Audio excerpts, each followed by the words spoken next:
வணக்கம் நண்பர்களே. இந்த வீடியோவில் சிவகங்கை மாவட்டத்தில் அமைந்திருக்கக்கூடிய ஆதினமிலகி ஐயனார் திருக்கோவிலை பற்றி தான் பார்க்க போகிறோம். வாங்க பார்க்கலாம். தமிழகம் எங்கும் ஐயனார் கோவில்கள் இல்லாத ஊர்களே இல்லை எனலாம். ஐயன், ஐயனார், சாஸ்தா என்றெல்லாம் கொண்டாடப்படும் இவர் பூரணா, புஷ்கலா எனும் தன் தேவியருடன் காட்சி தரும் தலங்கள் மிகவும் சக்தி வாய்ந்தவை. தர்மத்தின் வடிவாக கருதப்படும் இந்த சாஸ்தாவை வழிபட்டால் சகலவிதமான பிரச்சனைகளுக்கும் தீர்வு கிட்டும். குறிப்பாக திருமண பேறு, குழந்தை பாக்கியம், எதிரிகளின் தொல்லை ஆகியவற்றிலிருந்து நம்மை காப்பார் ஐயனார். அப்படி ஒரு தலம்தான் சிவகங்கை மாவட்டம் கீழக்கோட்டை கிராமத்தில் இருந்து சுமார் 3 கிலோமீட்டர் தொலைவில் அமைந்துள்ளது இந்த கோவில். இங்கு 2 சேம குதிரைகளின் நடுவில் பூரணா மற்றும் புஷ்கலா தேவியருடன் கம்பீரமாக காட்சி தருகிறார் ஆதினமிலகி ஐயனார். இந்த ஐயனார் குறித்து தலவரலாறு சொல்லும் தகவல் மிகவும் சுவாரஸ்யமானது. சுமார் 200 ஆண்டுகளுக்கு முன்பு ஏற்பட்ட கடுமையான பஞ்சத்தின் போது சிவகங்கை மாவட்டம் கீழக்கோட்டை எனும் கிராமத்தில் இருந்த மக்கள் அருகில் இருந்த 8 ஊர்களுக்கு புலம்பெயர்ந்தனர்.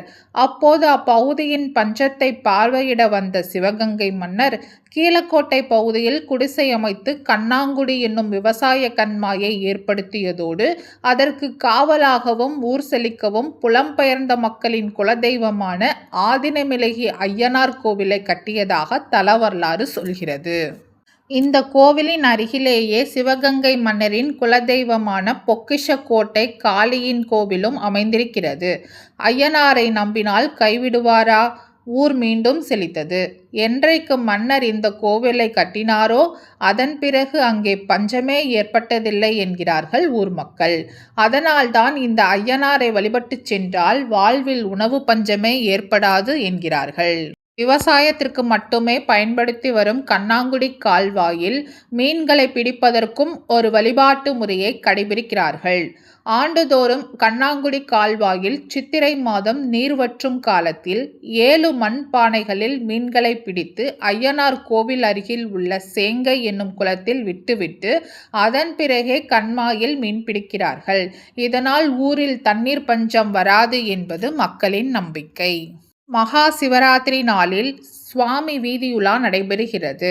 அன்றைய தினம் ஆயிரக்கணக்கான பக்தர்கள் இரவு முழுவதும் விழித்திருந்து சுவாமி தரிசனம் செய்கிறார்கள். இதனால் அனைத்து குடும்ப கஷ்டங்களும் பண பற்றாக்குறையும் நீங்கும் என்பது நம்பிக்கை.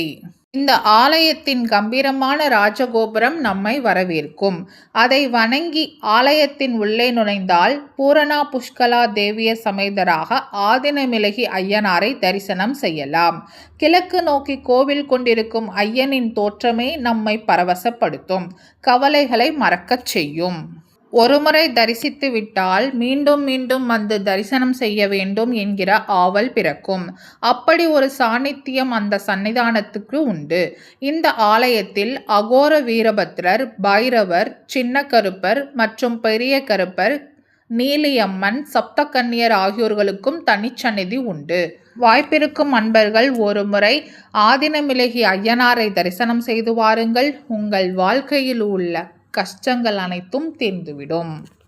இந்த வீடியோ உங்களுக்கு பிடிச்சிருந்தா லைக் பண்ணுங்க, ஷேர் பண்ணுங்க, சப்ஸ்கிரைப் பண்ணுங்க. மறக்காம அடுத்து எந்த கோவிலை பற்றி பார்க்கலான்றதை கமெண்ட்ல சொல்லுங்க. நன்றி மக்களே.